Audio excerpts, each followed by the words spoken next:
Olá, pessoal, eu sou a Neuza Maria Bojiquian, estamos hoje no ar com mais um número do Diálogo Zineu, um programa do INCT para estudos sobre os Estados Unidos.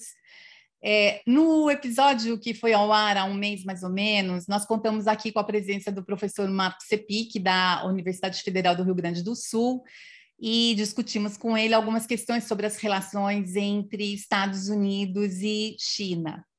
E como a gente disse na ocasião, a discussão não acabaria ali. Então, hoje, estamos aqui retomando esse tema, mas agora com a participação do professor Williams Gonçalves, doutor em Sociologia e professor de Relações Internacionais da Universidade Estadual do Rio de Janeiro. E ele também, assim como os demais que já vieram aqui no nosso programa, é do INCT, está aqui com muito boa vontade. Eu já agradeço desde já, professor Williams. E a gente vai falar hoje, então, retomando o assunto das relações entre Estados Unidos e China, e eu começo fazendo algumas observações sobre a natureza da rivalidade entre Estados Unidos e China. De um lado, aos que denominam tal rivalidade de uma nova Guerra Fria. E, de outro, aqueles que refutam essa comparação. Para esses que refutam essa comparação, não haveria o que se comparar, porque a Guerra Fria original, né, na acepção do termo, foi um conflito de largo espectro que foi além, então, da dimensão militar, abrangendo as dimensões econômica e ideológica. E nas relações sino-americanas atuais, essas dimensões ou intensidade dos conflitos não se sustentariam. Não sustentaria uma classificação de uma nova Guerra Fria. Ao contrário do que aconteceu com os países que formavam o bloco da ex-rival dos Estados Unidos, ou seja, da então União Soviética, a economia da China ela encontra-se profundamente integrada à economia internacional. Isso é verdade. E quanto à dimensão militar do conflito leste-oeste, para a gente fazer, então, essa comparação, também não seria comparável, na medida em que a China estaria decidida a não se deixar arrastar para uma armadilha de corrida armamentista e de ataques reais, né? E, por fim, no que diz respeito à questão ideológica, essa não seria mais tão disputável como no passado. Muitos analistas observam que Pequim não demonstra interesse em enfraquecer os princípios democráticos dos seus parceiros. E, segundo o professor Thomas Christensen, da Universidade de Columbia, em Nova York, que, aliás, vem pesquisando e publicando sobre a natureza do conflito sino-americano, e justamente procurando desmontar a tese da existência de uma nova Guerra Fria, ele diz que Pequim estaria mais preocupada em preservar a imagem do governo chinês perante os governos estrangeiros e evitar que Pequim seja condenada nas disputas de soberania, incluindo aí o Estreito de Taiwan, que é uma questão que é bastante preocupante. Mas o fato é que o governo Trump retratou a China como uma ameaça existencial aos Estados Unidos e às liberdades defendidas por Washington e pelos parceiros ocidentais, né, dos Estados Unidos tradicionais. E para o governo Trump, a única solução confiável de longo prazo seria os Estados Unidos liderarem uma aliança global de estados com ideias semelhantes, né, pensamento semelhante, para, então, enfraquecer a China no exterior e promover mudanças políticas fundamentais dentro da China. Essa leitura, por isso que levou muitos analistas a classificarem o atual conflito entre esses dois países, essas duas grandes potências, em uma nova Guerra Fria.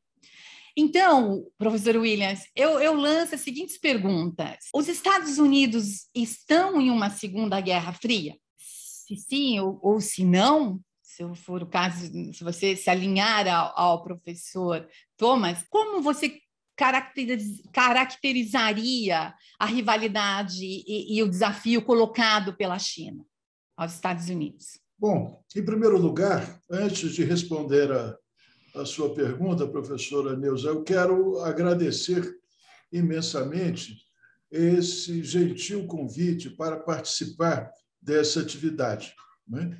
Quero dizer que é uma honra muito grande poder participar desse trabalho. Em relação às perguntas pela senhora formuladas, eu diria o seguinte: não e sim. Né? A primeira pergunta é muito fácil de responder. Basta dizer não. Não estamos diante de uma Guerra Fria. Agora, a segunda pergunta, se não é Guerra Fria, é o quê? Aí a pergunta se torna mais difícil e exige de nós, né, um certo tempo para desenvolver o argumento. Naturalmente que há uma competição entre os Estados Unidos e a China. Há, em determinados momentos, uma certa tensão, mas isso está longe de caracterizar uma Guerra Fria. A ideia de que estamos diante de uma nova Guerra Fria é uma ideia muito simples, muito fácil, eu diria muito midiática, não é?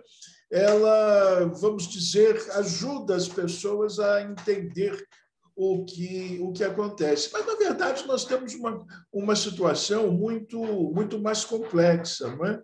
Muito diferente daquela vivida entre 1947 e 1989, entre os Estados Unidos e a União Soviética. Naquela ocasião, nós tínhamos duas potências que acumularam um formidável poder militar e nuclear e tinham visões distintas e contrapostas, né, inconciliáveis do sistema internacional. Né? Inclusive, uma dessas potências, a União Soviética, entrou em colapso, né? Dando assim a vitória à sua contendora, que foi os Estados Unidos. Mas a situação dos Estados Unidos com a China é diferente, porque, em primeiro lugar, nós não temos mais a bipolaridade sistêmica que nós tivemos ao longo desse período já citado, entre 47 e 1989. Nós temos hoje uma situação reconhecidamente ou reconhecida por esses dois estados como de multipolaridade.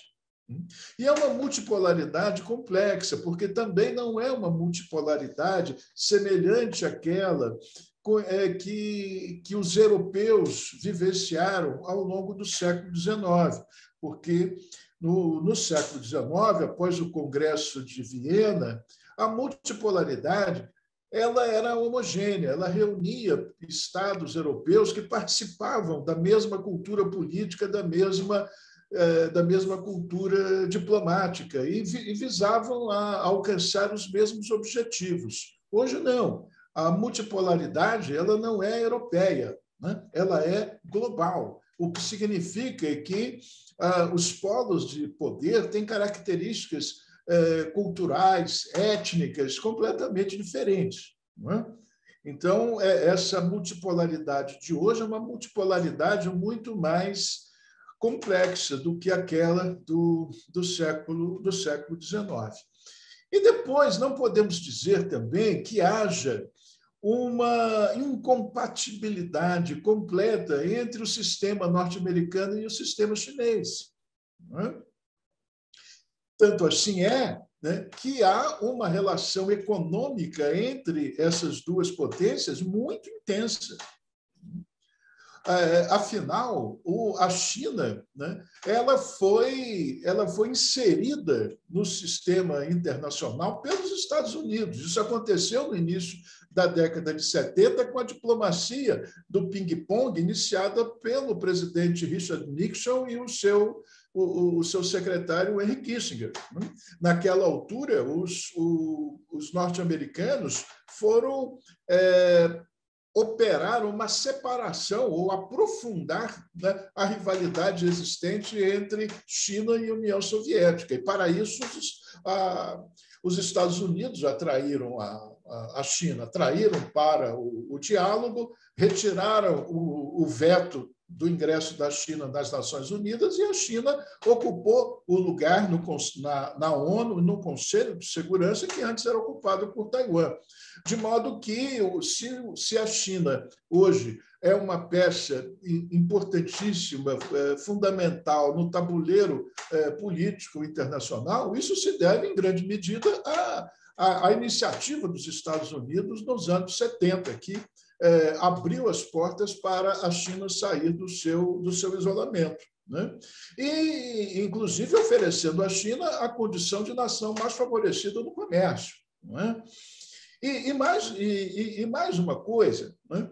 A China, aproveitando essa oportunidade, aproveitando esse espaço, sobretudo depois da morte de Mao Tse-tung, quando Deng Xiaoping assume, né, a liderança da China, né, os chineses passam a abrir a sua economia e depois, um pouco depois, já na década de 90, né, os chineses, vamos dizer, abraçam a globalização. Quando da reunião de Davos, né, quando o Trump se recusou a participar, o Xi Jinping, né, compareceu e defendeu a globalização e o livre comércio. Portanto, não existe assim uma clivagem que impeça o diálogo entre essas duas potências. Não, elas estão economicamente entrelaçadas e defendem, assim, em termos bastante gerais, princípios semelhantes, né? Agora, evidentemente que os Estados Unidos não querem abrir mão da sua condição de potência mais poderosa, né? A China é seguramente hoje a potência mais influente, mas os Estados Unidos continuam sendo a potência mais poderosa, e os Estados Unidos não querem abrir mão, não aceitam abrir mão dessa posição, de modo que nós temos uma relação de certa tensão, né? Mas nada comparável, né, aos anos 60, aos anos 70, quando havia o risco de uma guerra nuclear. Isso não é uma coisa que está no horizonte. A competição hoje se dá mais em termos econômicos e, sobretudo, em termos tecnológicos, não é? E se, vamos dizer, levantarmos a possibilidade de guerra, a guerra é muito mais uma guerra tecnológica, uma guerra híbrida de ataque aos os sistemas eletrônicos dos dois países, do que uma guerra de canhões, não é?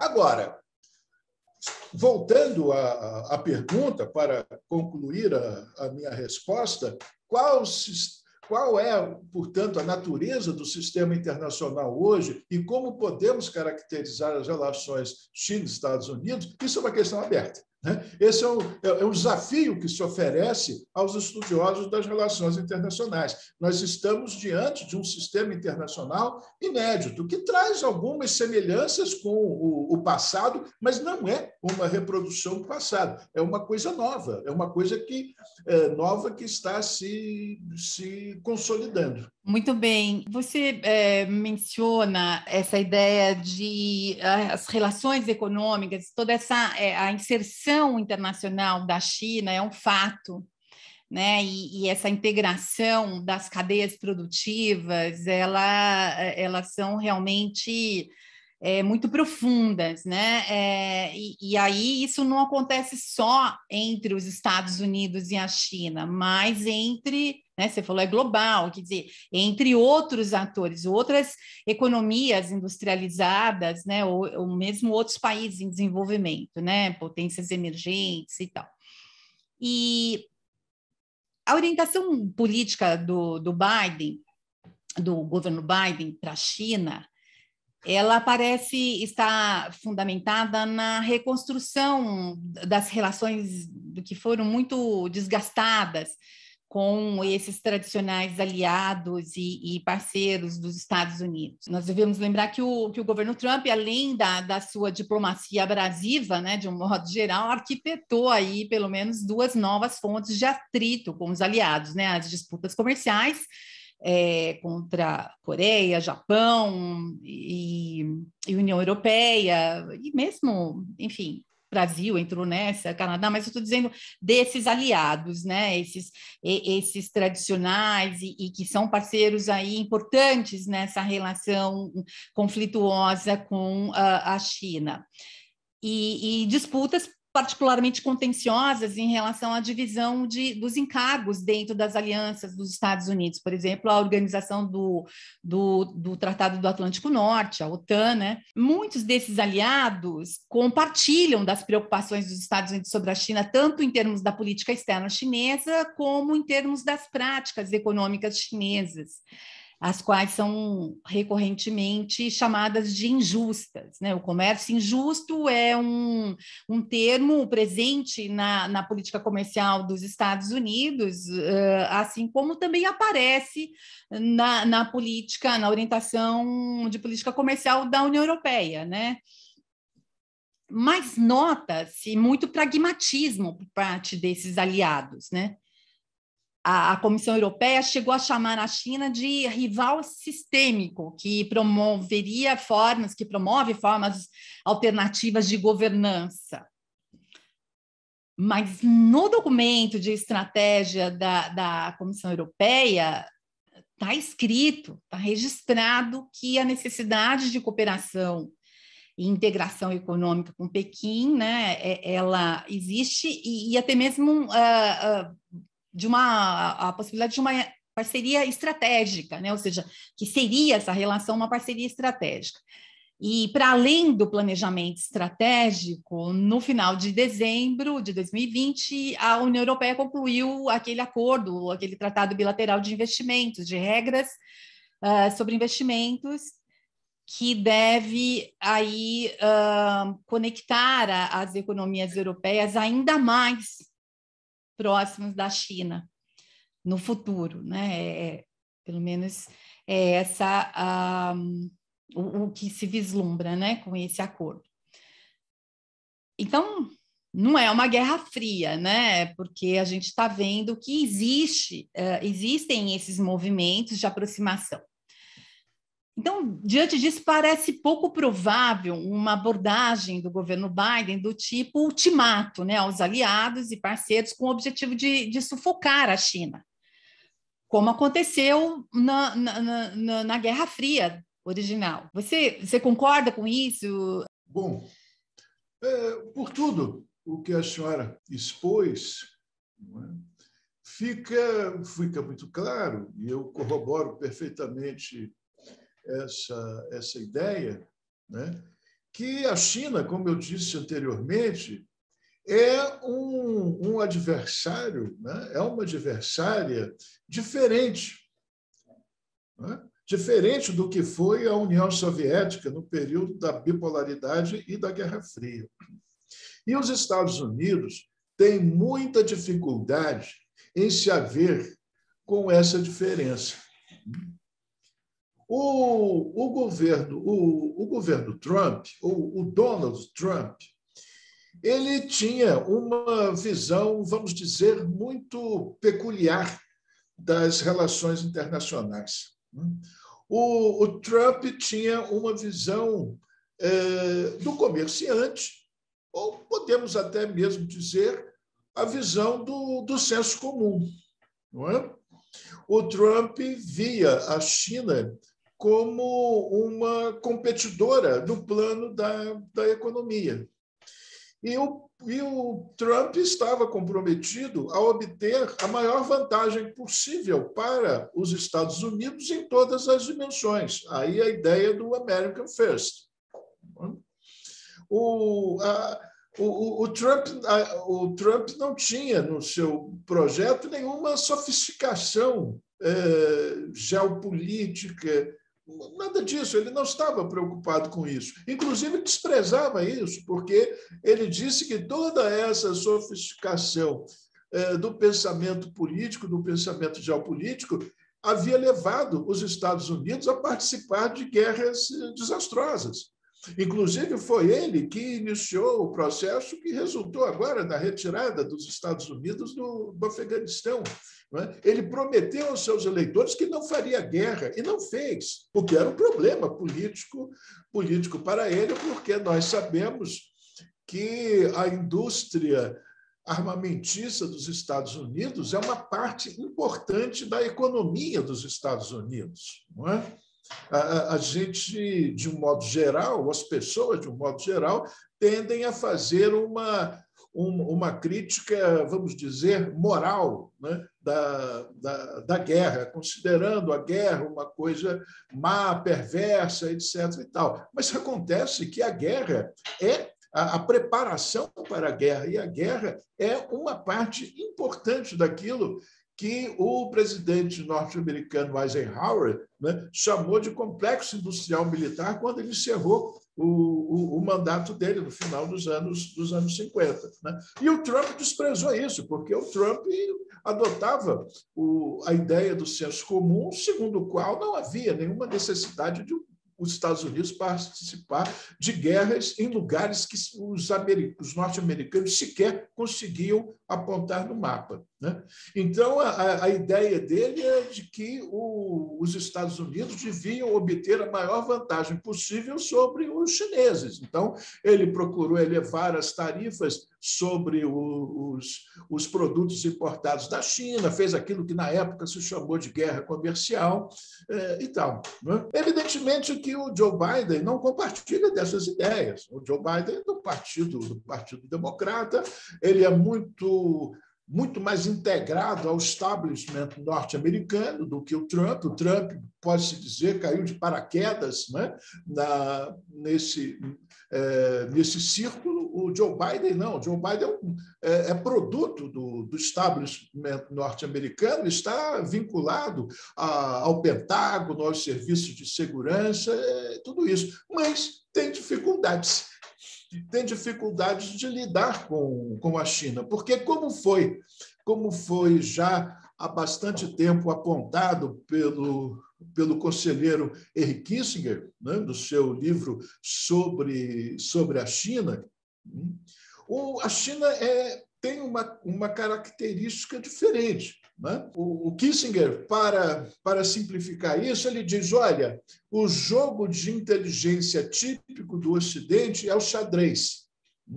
E o jogo de inteligência da China é o Go. O xadrez é um jogo de soma zero. É um jogo inteligente, mas que, ao fim e ao cabo, é um jogo de soma zero. Ganha o jogo quem, né, retirar o maior número de peças do adversário. Enquanto o Go, o jogo de inteligência dos chineses, é um jogo de cerco e isolamento. É um jogo de ocupação dos espaços vazios e de cerco. Isso, aliás, faz parte da tradição chinesa, faz parte da guerra revolucionária chinesa, o cerco da cidade pelo campo. Essa foi a estratégia do Exército de Libertação Popular. Quer dizer, isso tem um enraizamento cultural na China. Então, os chineses evitam o confronto. Né? Como dizia lá o grande sábio da guerra da China, o Sun Tzu, né? Nós não podemos entrar numa guerra que sabemos que vamos perder. Só entramos em guerra que nós podemos ganhar. Então, a China evita o confronto, mas vai ocupando vai ocupando os espaços e vai cercando. Haja vista a presença massiva que a China tem hoje na América Latina. Não precisamos nem sair das nossas fronteiras, né? O Brasil tem hoje a China como principal parceiro comercial, né? E os investimentos chineses no Brasil são muito mais vultosos que os investimentos norte-americanos. E a China investe na nossa economia em setores estratégicos importantes. E tem mais, né? Quer dizer, quando eu digo setores importantes, eu digo setores estratégicos, setores esses, né, importantes para a integração regional. Enquanto os Estados Unidos sempre trabalharam no sentido da fragmentação, procurando sabotar o Mercosul, criar a ALCA e tal, né, os chineses não, eles incentivam a integração. Portanto, a abordagem da China é completamente diferente e os norte-americanos não sabem lidar com isso, né? Os norte-americanos têm os russos, né, como adversários também. Agora, os russos, podemos dizer, são adversários convencionais, né? O governo dos Estados Unidos e o Putin falam a mesma língua. Agora, com os chineses, não. É diferente, né? Com os chineses não se consegue a mesma dinâmica, né? E o que, vamos dizer, incomoda mais os Estados Unidos, e nesse sentido, a decisão do Joe Biden de retirar as tropas norte-americanas, ou de se retirar do Afeganistão e reconhecer que os regimes, que os sistemas políticos, ideológicos não podem ser transplantados, né, de uma cultura para outra, né? Ele reconheceu que não há como transferir para o Afeganistão, né, o aparato institucional liberal democrático anglo-saxão, tal como existe nos Estados Unidos. Os Estados Unidos ficaram 20 anos e podiam passar mais 20, não conseguiriam, né, introduzir, enraizar esses valores. Isso é uma coisa extremamente interessante, é uma coisa, vamos dizer, inusitada, né, quando proferida pelo um governante dos Estados Unidos, né? Porque a grande questão, o que está em jogo, ao fim e ao cabo, nas relações Estados Unidos e China, é a ordem internacional, né? Os norte-americanos afirmam que a ordem internacional existente é uma ordem internacional liberal, aquela que foi criada a seguir a Segunda Guerra Mundial, né? Aquela que, no plano econômico, foi responsável pela tríade de Bretton Woods, né? FMI, Banco Mundial, Padrão Ouro, depois o GATT, a Organização Mundial do Comércio, e também, no plano político, a ONU, o Conselho de Segurança. Então, os norte-americanos consideram que essa ordem internacional foi uma criação deles e é a melhor possível, ou que é insuperável, que se os chineses se tornarem hegemônicos, eles vão estragar essa ordem, né? Essa é a questão. Mas aí é uma coisa que a gente precisa pensar, os interessados, os estudiosos, os estudantes que se iniciam nesse campo nosso de estudo das relações internacionais, precisam entender o seguinte, né? Os chineses têm uma posição de princípio, né? Desde a Revolução de 1949, desde que o Partido Comunista tomou o poder em outubro de 49, e essa posição, vamos dizer assim, foi afirmada, foi de uma maneira muito assertiva na Conferência Afroasiática de Bandung, de 1955, que é o respeito à soberania. O respeito à soberania, à não ingerência. Os europeus, os norte-americanos ficam agoniados com isso e dizem que os chineses apoiam ditaduras, né? Porque europeus e norte-americanos sempre ajudam, sempre investem sob condições, né? E os chineses não. Os chineses argumentam que eles lidam de Estado para Estado e que os problemas políticos internos devem ser resolvidos pelo próprio povo, não compete a eles resolver. Isso é uma coisa extraordinária, isso muda completamente o panorama internacional, porque a defesa da soberania, né? A soberania é um dos pilares, né, do sistema de Estado que foi criado lá em 1648, na Paz de Westfália, mas que nunca foi respeitado pelas grandes potências, né? Vejam que os teóricos norte-americanos das relações internacionais, eles dizem que o sistema internacional é anárquico, né? E, de certa forma, todo mundo repete isso. Todo mundo vai repetindo mecanicamente isso. O sistema internacional é anárquico. O que eles querem dizer com isso? O sistema internacional não tem governo, não é? Os Estados são independentes e, portanto, os Estados têm a liberdade, vamos assim dizer, de fazer a guerra, de intervir, sempre que eles considerarem necessário, né? Agora, mas se nós verificarmos, vamos dizer, eu vou fazer uma brincadeira, evidentemente, né? Fazer uma blague aqui, mas se a gente verificar na história, né? Depois da Segunda Guerra Mundial, a gente vai ver sempre os Estados Unidos invadindo o Vietnã, os Estados Unidos invadindo a Líbia, os Estados Unidos invadindo lá no Caribe, tudo isso. Mas a gente não assiste, né? Honduras invadindo os Estados Unidos, né? A Bolívia invadindo os Estados Unidos. Não. Por quê? Claro, há um diferencial brutal de poder, de modo que o sistema é anárquico na perspectiva das grandes potências, porque na perspectiva dos Estados médios, das pequenas potências, o sistema internacional é hierárquico. O que significa que a soberania é intocada apenas pelas grandes potências. E os chineses vêm e aparecem dizendo o seguinte: não, todas as soberanias são intocadas, né?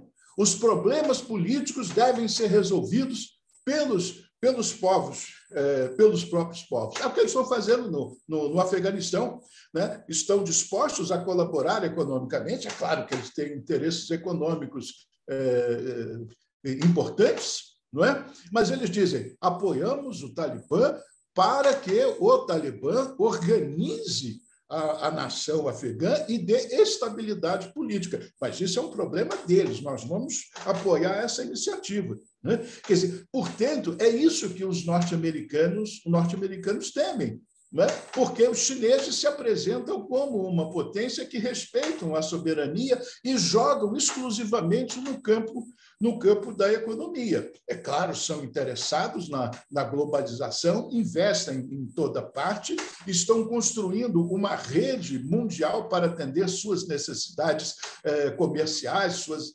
necessidades alimentares, não é? São os grandes compradores de cereais dos Estados Unidos, estão investindo nos nossos portos na região norte para levar mais rapidamente, de maneira mais barata, né, as nossas commodities para eles, mas eles atuam nesse plano. Não se cogita, eles não cogitam, não estão interessados e não farão intervenções militares como os Estados Unidos fizeram, né? Então, veja que nós temos, isso que eu chamo, que é um sistema internacional. Eu volto à primeira questão, isso é um sistema internacional completamente diferente. Nós podemos dizer mesmo que isso é revolucionário, porque nós aprendemos, desde que começamos a estudar relações internacionais, que o sistema de Estado sobre o qual vivemos foi estabelecido em 1648 com a Paz de Westfália, e que a soberania dos Estados